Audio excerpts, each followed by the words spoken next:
Hello, everyone. My name is Michelle Cruz, and today I'm going to be talking about California's Assembly Bill 2863, a new law that passed in 2024 and that will go into effect of July of 2025. The bill was introduced by Assembly Member Pilar Shasivo and it was made to protect consumers from being unfairly charged after free trials and make subscriptions easier to cancel. This law was a response to what are called as dark patterns, tricks companies use to keep customers subscribed without realizing it. I'll go over the pros and cons of this new law. About AB 2863. AB 2863 focuses on making subscription services more transparent and fair for customers.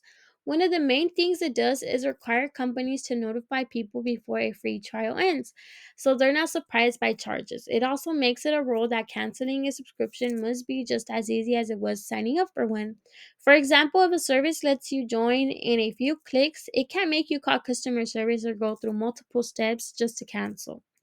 The law also says companies must give at least 3 days' notice before raising the prices. This way, people can decide whether they want to keep the service or end the service.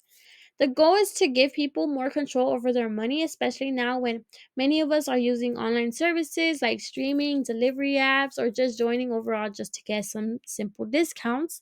An example, I have an image here which says subscription price increase, which was a notification that should be required to when you have a subscription.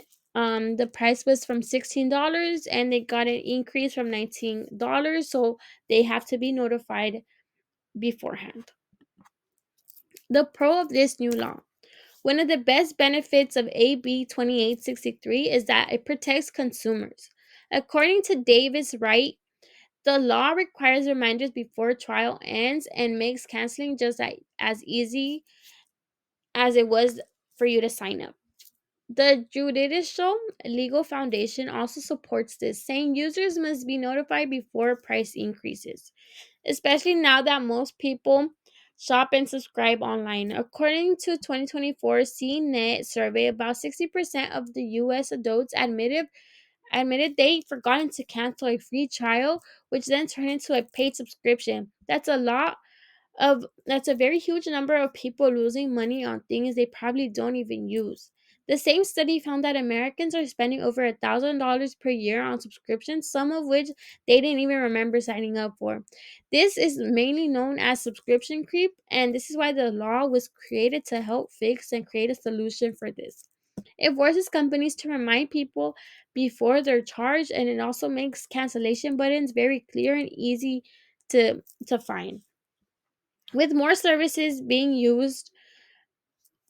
how being used, it's important that people aren't being taken advantage of by fine print or confusing websites when you sign the agreement. AB 2863 gives people the power to manage better their finances, and it helps consumers save money on unwanted subscription. This law gives them more of a control and protects them against these charges. In the image I have here, it's a chart in which the survey found that 42% of consumers forgot they had active subscriptions and resulted in unnecessary financial loss. And as well, I have some images of some app where this Face app didn't have no cancellation button to cancel the subscription, and the other one had a cancel subscription. So this is what should be required for every app or every website that you sign up for. The cons of this. On the other hand, some say this law puts a burden on businesses, especially small ones. CalMatter reports that the new rules are complicated and could lead to a lawsuit if companies don't follow them exactly. If a company makes a very small mistake with how it lets people cancel or forgets to send a price change notice, it could be taken to court and legal action would be taken. That's a very serious risk, especially for small businesses that don't have big legal teams or IT departments. Legiscan also points out that making changes to websites and billing systems takes time and money. These updates aren't cheap, especially if you have thousands of subscribers. Some businesses worry that the law could cause them to lose customers and income, and they might have to raise prices to make up for it. In an article from Shopify, many companies ask customers to pay for a full subscription upfront, which this helps them to get money early and to manage cash flow. A survey this year showed that 15% of customers with food or drink subscriptions might cancel after their current plan ends, which could make future income less reliable. Even big companies are struggling, like Blue Apron said it's laying off 10% of its staff and trying to cut off $50 million in costs.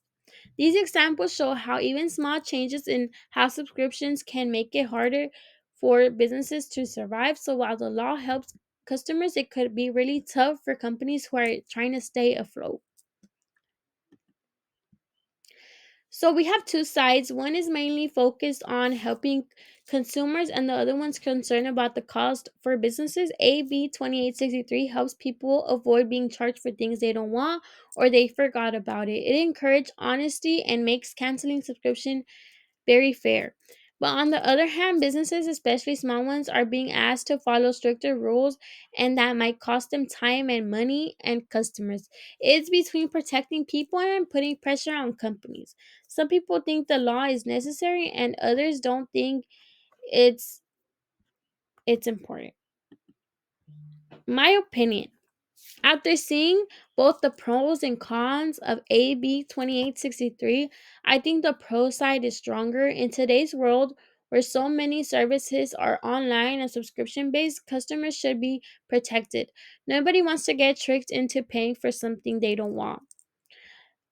Companies should be clear and honest. Even though I understand that the law may make things harder for businesses at first, I believe it's worth it if it creates more trust and transparency in a business. In the long run, honest companies will do much better and customers will feel more confident to keep supporting the business and continue buying from them. And at the end of the day, that's much better for a business. Thank you for listening. I hope this helped you understand both sides of AB 2863. AB 2863 is just one example of how laws are trying to keep up with the digital world.